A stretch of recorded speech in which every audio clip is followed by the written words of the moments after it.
Welcome to Crunch into OREO, the transformative knowledge management approach that optimizes your organization's flow from hiring to retirement. Join Yvette and Andre for this insightful presentation.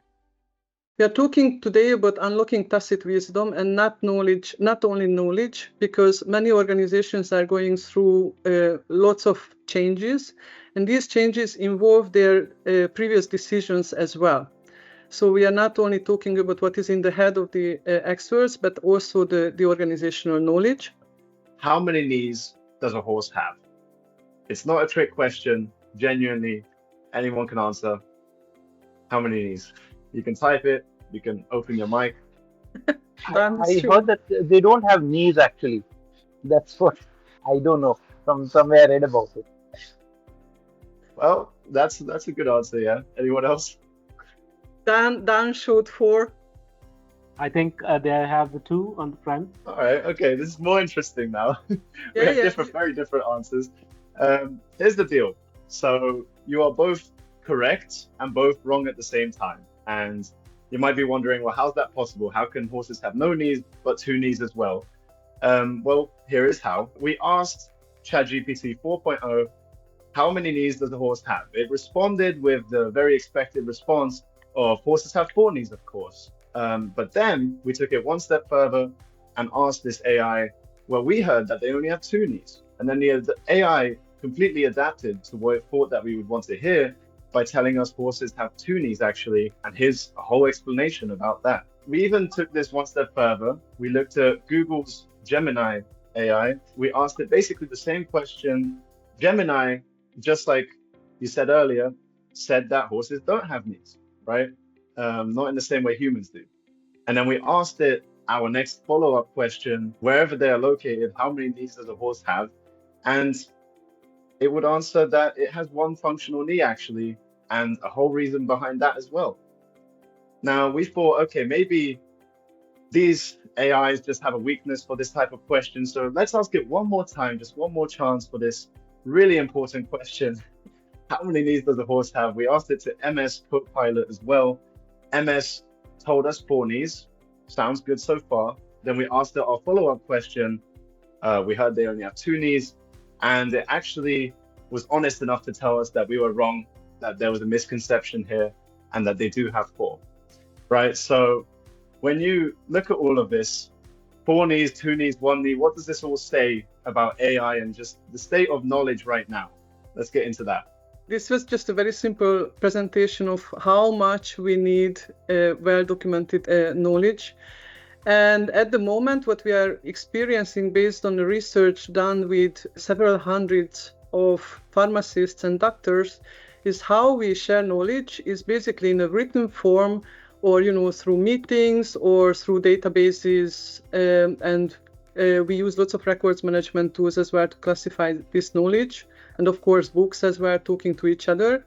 But how we like sharing knowledge is over a coffee, writing it down, talking to each other, experiencing things with each other, and learning from each other.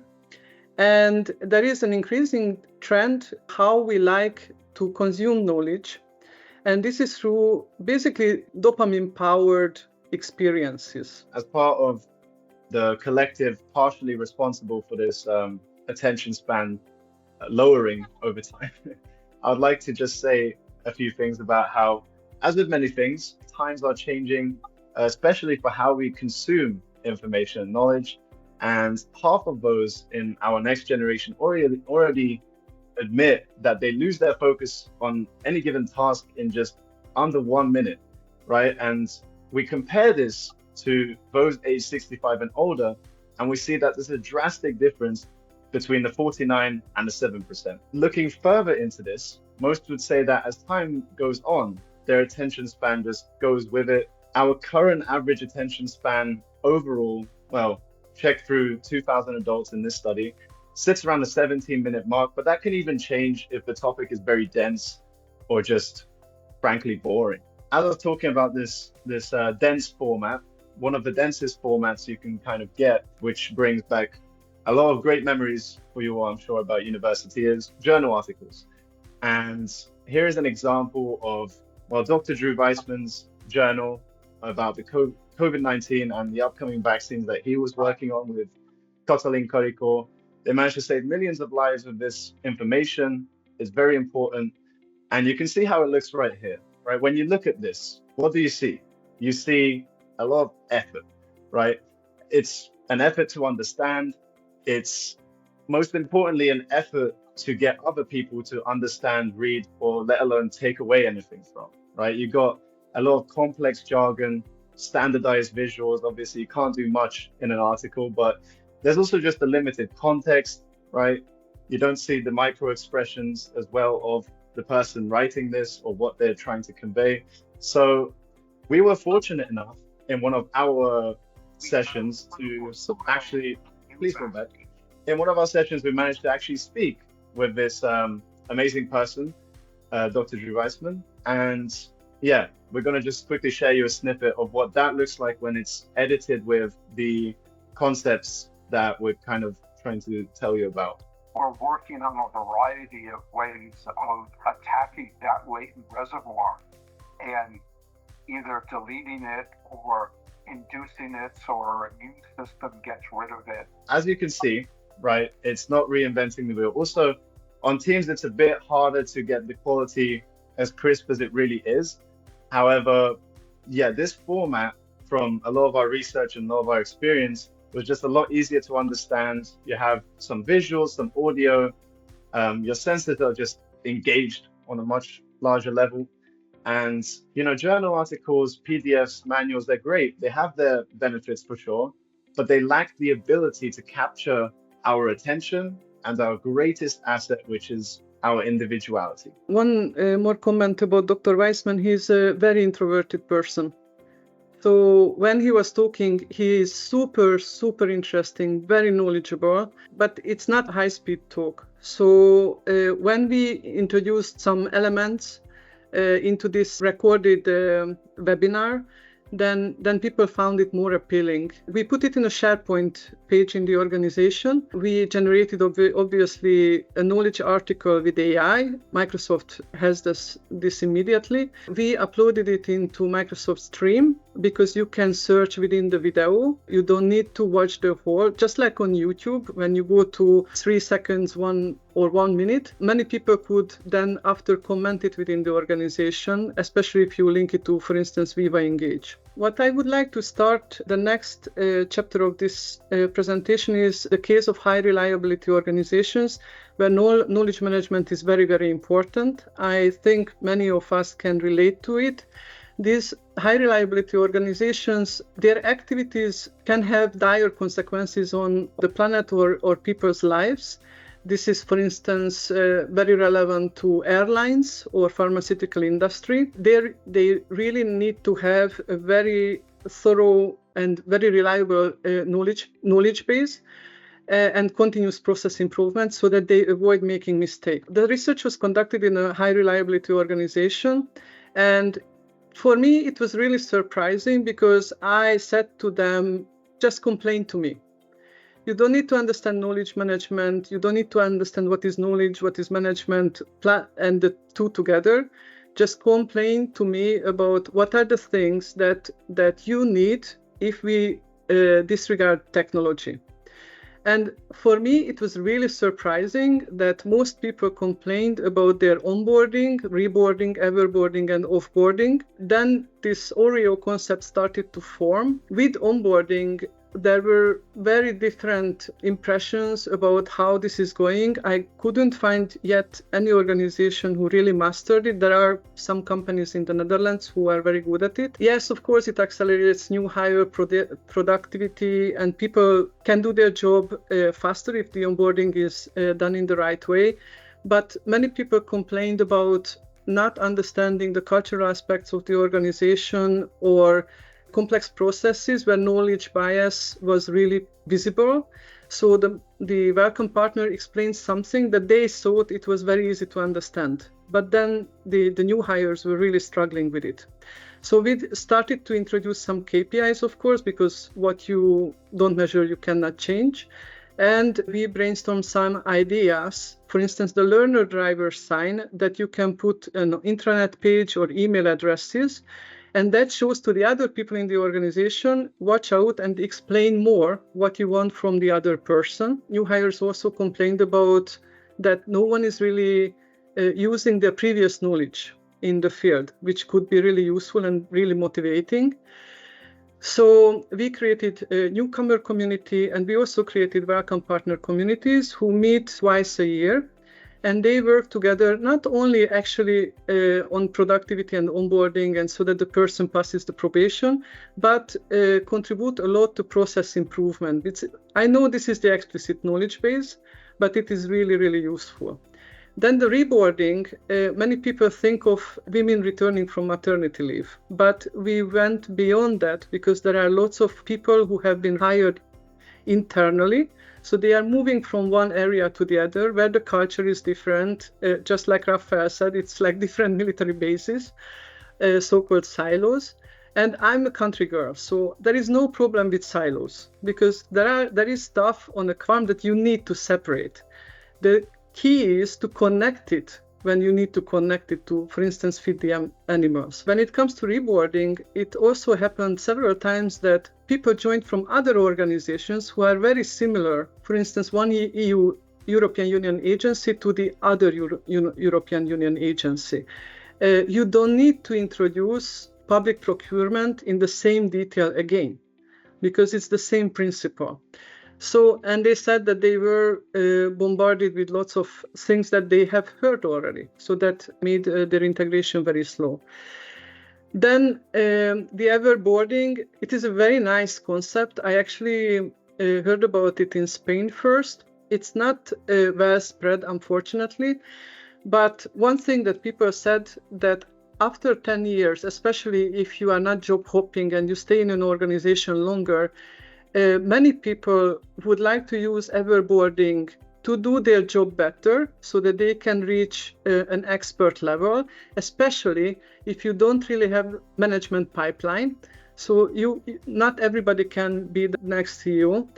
And then the other thing what happened with everboarding is that some people who have been here in the organization for more than 10 years, they actually wanted to change their full career, either by looking at adjacent skills so that they say, okay, I'm data analyst, I would like to become an AI prompter, or they wanted to do something totally different. And everboarding was really important in this because we could connect them with people who have experience in this area.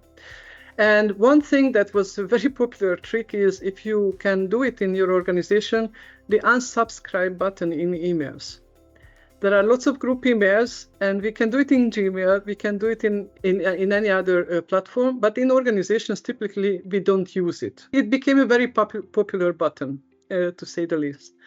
And then many organizations have retiring experts. For instance, at the European Medicines Agency, 10% of the population is retiring in the next 5 years, which is like 100 people. They have managerial experience, expert experience, but they need to transfer most of the time the knowledge to a different generation, obviously, to millennials or Gen Z. However, how the different generations consume knowledge, and I need to generalize. I know that individually everybody is different, but in general, for instance, but Gen Z is not keen on reading. They are working a lot with audiovisual materials or asking each other in communities. And maybe, Andre, actually, can you talk about your onboarding experience in an organization? Yeah, it was not the fondest moment, I suppose. But when I was first onboarded around 2 years ago, it just was a very unnecessarily long process with a lot of super detailed explanations, a lot of emails, countless documents. I mean, everyone's been through this before, but it's not really changed too much as far as I know. It was a lot of information being thrown at you, a lot of information you're just trying to skip to fast forward the onboarding and make sure everyone thinks that you understand everything. And it was just an alarming thing because, right, in our workplaces, our jobs, the most important things we really do is where information and knowledge is shared in a very banal type of way. Whereas at home, when we come back to our comfy places and we actually try to enjoy consuming information. We watch movies or documentaries or whatever you enjoy.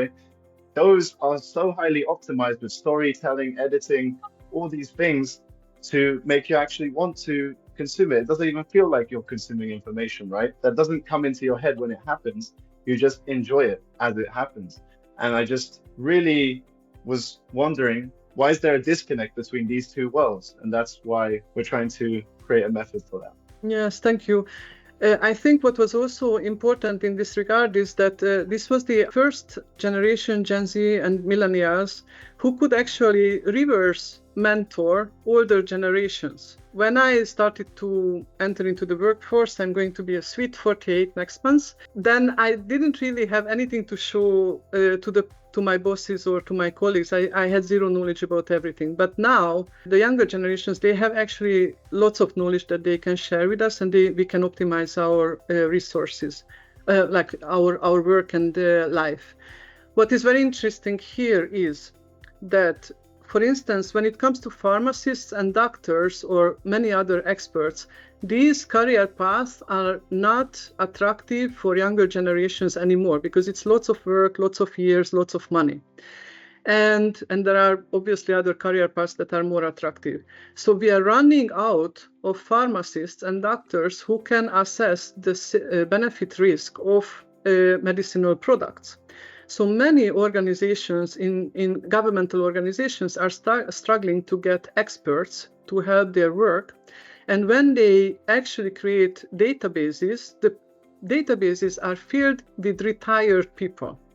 So basically, you pay for someone for their knowledge, and then you need to pay again when you need this knowledge. The people who benefit from this situation is basically consultancies who will hire these people, and then they will sell their services to you. One of my Mexican colleagues who recommended the 5 chili concept, which meant that one red chili is basically that there are podcasts or knowledge articles, knowledge pieces that are suitable for every kind of listener, even your children. And the red chilies, they went for very, very, very specific expertise. For instance, when we create communities for doctors who manage pregnancies, that's a very specific expertise.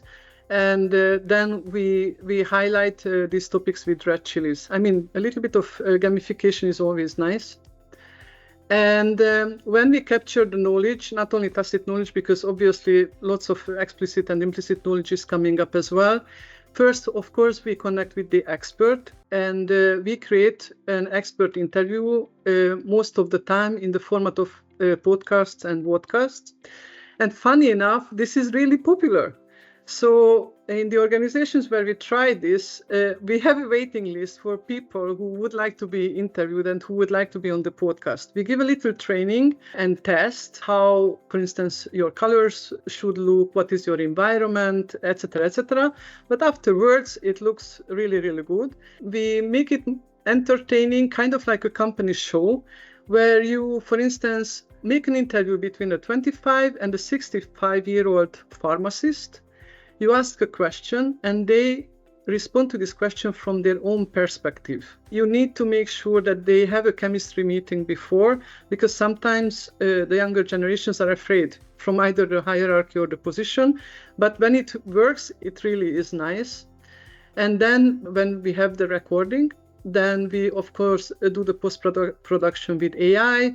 We do the transcripts, the key messages, the indexing. This is all automated, so AI does the legwork for us. For everybody who has Microsoft Suite, you have already tons of tools from Stream to Viva Engage that you can use for this. So don't think of anything super expensive here. And we need to obviously put it on a searchable, accessible platform, kind of like a TED Talk. You have the recording, and then you have the knowledge article, and then people have access and can make comments. And yes, of course, we want to measure the success. So we have an embedded Microsoft Forms survey where people can express comments. Funny enough, we say, please complain about the podcast. And then they just say, hey, next time I would like to hear about this. So I'm like, okay. Of course, in knowledge management, the second model is very important. We need to embed the knowledge through conversations. So sometimes the podcasts are used for communities, knowledge cafes, knowledge jams. And also the updates are done by these communities to the article.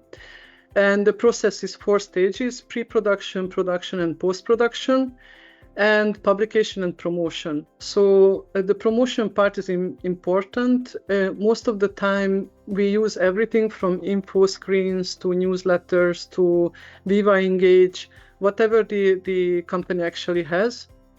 And all this work is done if you have money for other tools, or you are happy to work with the free version of AI tools. These are the 4 AI tools that we use. Well, we do video podcasts and kind of a dynamic style of content. Obviously, our main software for this we use is DaVinci. But when it comes to doing a lot of the legwork, these are all free. The AI that you see in front of you, all of them are free. They have free versions. I do recommend the paid on all of them, but I will just quickly explain to you how A to Z we use these to save us countless hours in our entire thing. To start, we use Otter AI to just get accurate machine learning transcriptions off of our conversations. It has one of the most advanced NLP systems in everything that we've analyzed. And so when we get these transcriptions, very nicely, we can just put them into Claude 3 and their newer models to process these transcripts and isolate the most important information. This tool can just basically turn our chats into written articles, to just cross-platform them, perhaps to make sure our knowledge is accessible to everyone in different ways. Not everybody wants to hear you speaking for a long time, so sometimes articles are useful. And it works a bit like ChatGPT. I do want to say that. You might be wondering what's the difference. The main difference is that Claude 3 does have a larger context window, which basically means that it can process more data and information at once with a larger memory and a deeper understanding of it. This is very helpful just for a couple reasons.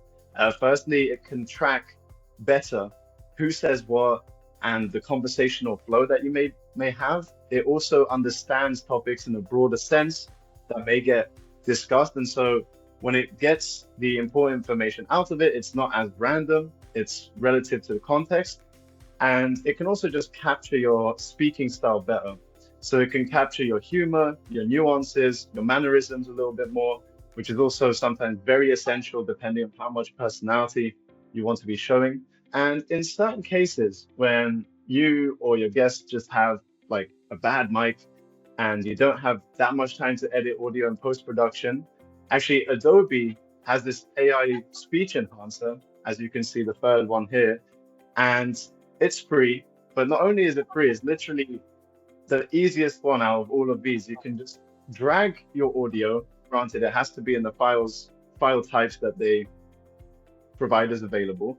You just drag the audio, drop it in, and it will turn something that sounds like it's from a $3 microphone to a $300 microphone. You should really try this. I really recommend this one. It's amazing. Maybe we might be able to go for a demo or something at the end if we have time. If not, another time. But anyway, moving on to our last AI tool right here, Gling.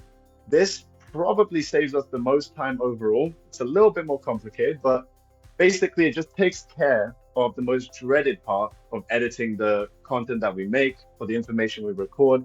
The AI recognizes the spaces in your videos and can cut them out for you. Let's say this is really useful if you have like an hour of content and you don't want to manually check every little part yourself. It does it for you. And beyond that, it can even edit out mistakes. Let's say I say this sentence again. Oh, but I paused and I messed it up. Now I say it one more time, but with a complete sentence. It picks that up and it removes the sentence where I paused once. So it can recognize the differences. It even has a feature where you can set the pace of the video. If you want longer pauses, shorter pauses, whatever sounds more natural or interesting to you, you can do it on there. So yeah, again, amazing tools. I really recommend them. Just to summarize it, basically we create knowledge bases, reliable knowledge bases, one conversation at a time. It can be a podcast, it can be like this Teams meeting. We are going to share the recording with you a little bit more enhanced. And when you transcribe it, it can become automatically a knowledge article that you can also still make it nice for your intranet or news or newsletters. This will form the knowledge base that is going to be searchable. You can use SharePoint, or now there are many organizations who use different applications like Atlas from Clear People or others. You can always reach out if you want to learn more about these things. The ultimate goal is that everything is findable, accessible, interoperable, and reusable. But with knowledge management, the criticism that comes all the time is, can we measure it? So when you use AI tools, like for instance Microsoft Teams, you will immediately see, how many people liked the videos, what were the typical periods where people were watching these videos, so that you can target the distribution of the knowledge articles. I mean, we put up a podcast on a Friday morning, and it was shocking to me that in half an hour, 350 people saw the podcast. I know it because I was in a Friday mood and I didn't give access. So I received 350 emails to give access to them. So that was a rookie mistake to do. And in the end, when you, for instance, upload this into SharePoint, you can create basically a knowledge site where everyone can go, and then they can sign up to the different knowledge articles. Honestly, what I would like to have, and this is what we are also working on, is kind of like Netflix in organizations, so that based on my last consumption, someone gives me recommendation, hey, I see you like documentaries or romantic movies or whatever, and in my corporate life I would like these algorithms to say, hey, there is a new article that is very similar to your interest in the past. Is it worth it? Is it worth investing into knowledge management? I think this is a biased crew, so I don't think I need to convince you guys. But the CEOs are in AI frenzy, and this is one of the challenges that we are on. Yeah, but the CEOs are in AI frenzy, and there is a huge AI focus, even although it is resulting in garbage in and garbage out.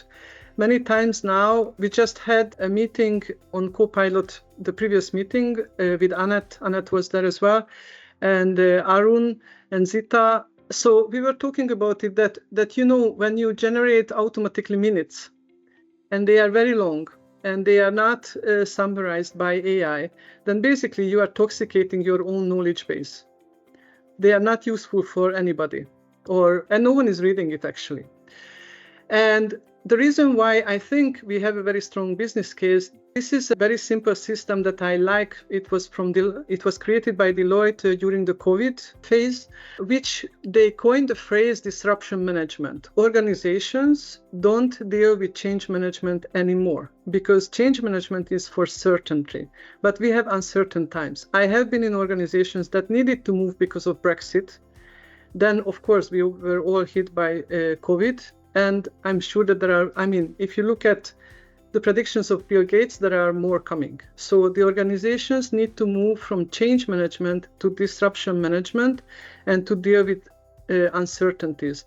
And for that, we need to capture the useful knowledge of everybody so that we don't only respond to a threat, but also thrive in the new normal that is going to be created by the disruption, including AI, by the way. Of course, for the podcasts, what we observed is different benefits. It became a stronger community. People don't need Simon Sinek type of podcast. They were very happy that they don't see the same 20 faces in the organization that you always see at town hall and general assembly. They are sick of it. So they were very happy to see new people appearing. it was very touching for me. I was not thinking about it, but people who have dyslexia and ADHD, they find it really, really good. Many people use the podcast for the commute or even walking. It's 10 o'clock, you are working, but you go for a walk. You listen to a podcast, you are still working. It's just your well-being is going to get better and better. The satisfaction was raised in terms of inclusiveness and diverse aspects. It was very interesting how a 65-year-old who retired the next month talked about how the organization looked 30 years ago in a different country, in a different culture. It's implicit knowledge, it's very beautiful, adds to the storytelling element. And one tip I would like to give you, if you would like to implement this idea, is based on our research and all the implementations that we did, the ideal podcast time is between 14 minutes to 29. People don't listen to, and it's not like the diary of a CEO. Within organizations, we don't need podcasts that are 1.5 hours long. Production, it's good if you record the expert they are happy to talk for 2 hours, but then you need to split it up into like 14 minutes or 30 minutes chunks. So that's just a little tip. And of course, if you would like to learn more, Andra is our podcast trainer, and I dig more into cultural aspects and OREO. You can always reach out to us. We are not the best businessmen on earth, because we really would like to change the organizational culture, not just for Gen Z or Gen A, but for ourselves as well. So if you get stuck on anything, you need a link, or you would like to have more resources with Deloitte or anything else that I mentioned in this presentation, reach out to me on any of these contacts. And if I don't know the answer, I will just try to connect you with an expert that I know is not a bullshitter, who will tell you what you actually need. So that is it from us. We have 10 minutes left from the meeting, and I would welcome your questions. This was such a wonderful session, and so different from the way other sessions are conducted. I really loved it. You all bring in a lot of fun element into it and a lot of engagement. So I really enjoyed this. Sometimes it becomes very preachy and things that we already know are reiterated. Out here, the way in which you all put things, I learned a lot today. Thank you. Can you challenge me? Like, what is the thing that you think this is not, I don't like this, or I'm struggling with this area? We got a question during Veszprém. Okay, how do you do the records management for podcasts? Because this is a very important question, right? Multimedia, asset management, etc., etc. Now, I asked the European Parliament to give me advice, because they have podcasts and videos or radio recordings from when the European Union started. So you can actually go to their website and listen to Churchill. And they said to me that the easiest, when we started this whole thing, the easiest way is to connect to your process architecture. So the podcasts need to be linked to a process, just like communities.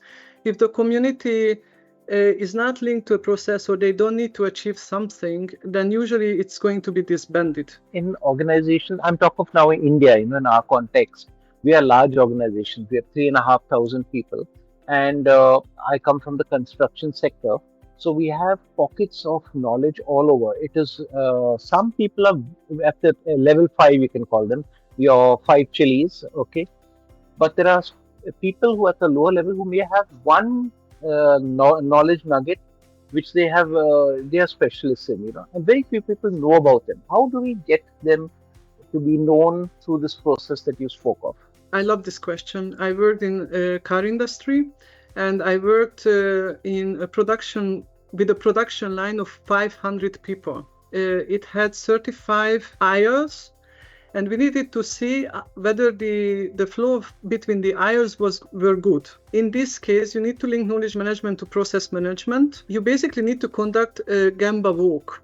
It's a Toyota Lean principle, where you observe what is happening on a construction site, and you will see who are the emerging leaders who are not in the hierarchy as a manager, but people, they are kind of like go-to people.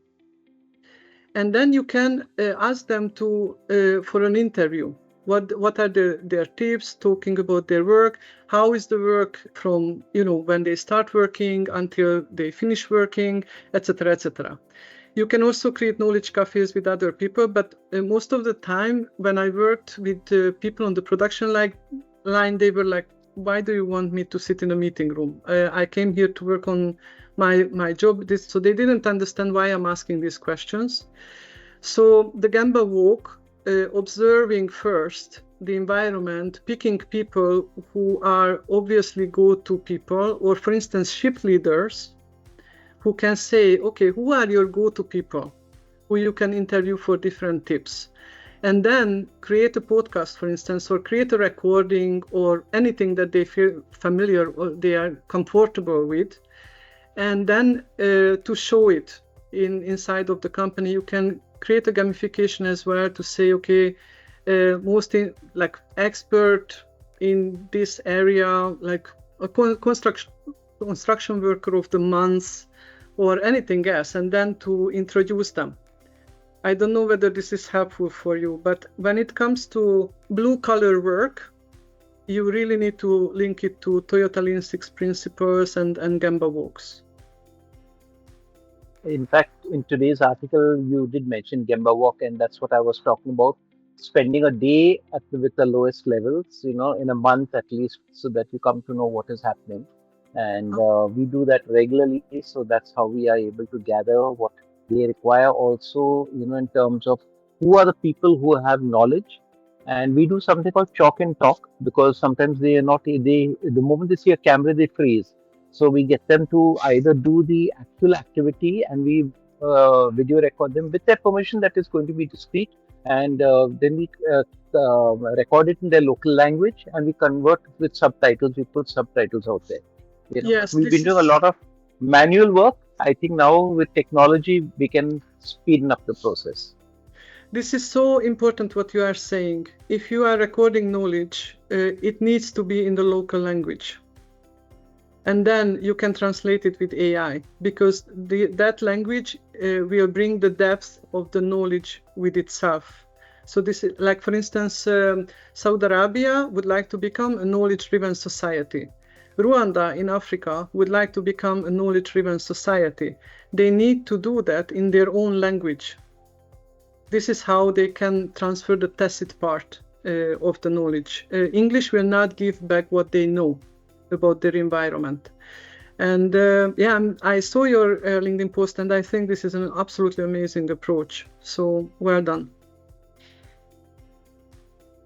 Okay, if you don't have any questions, if you would like to stay, we can show you a voice enhancer, or Andrei can demo it for you. If not, we can. You can just experiment with the tools